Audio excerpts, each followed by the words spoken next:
শেষমেশ রুডিকে গুলি করেই ফেলল দীপা।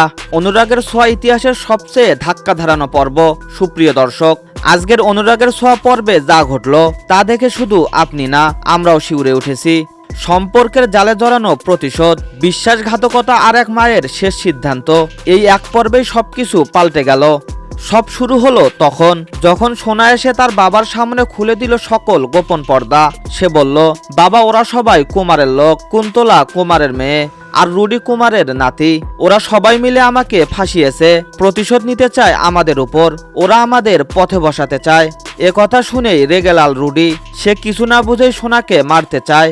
আর সেই দৃশ্য সামনে দাঁড়িয়ে দেখছে সোনার বাবা সূর্য। ঠিক তখনই হঠাৎ আবির্ভাব দীপার, চোখে অগ্নি, মুখে দৃঢ়তা। সে বলে, আমি সব জানতাম রুডি, তুমি সোনার সাথে যা করেছো তার জন্য আমি তোমাকে ক্ষমা করব না। আজ আমি তোমার বিচার করব।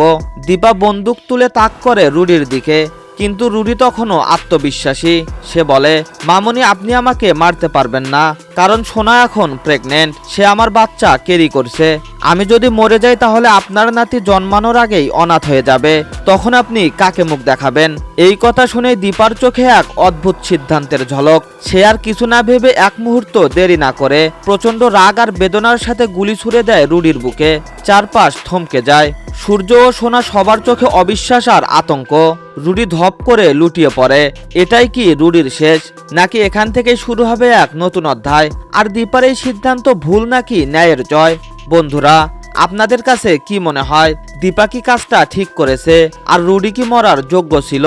তা অবশ্যই জানিয়ে দাও এই ভিডিওর কমেন্ট বক্সে।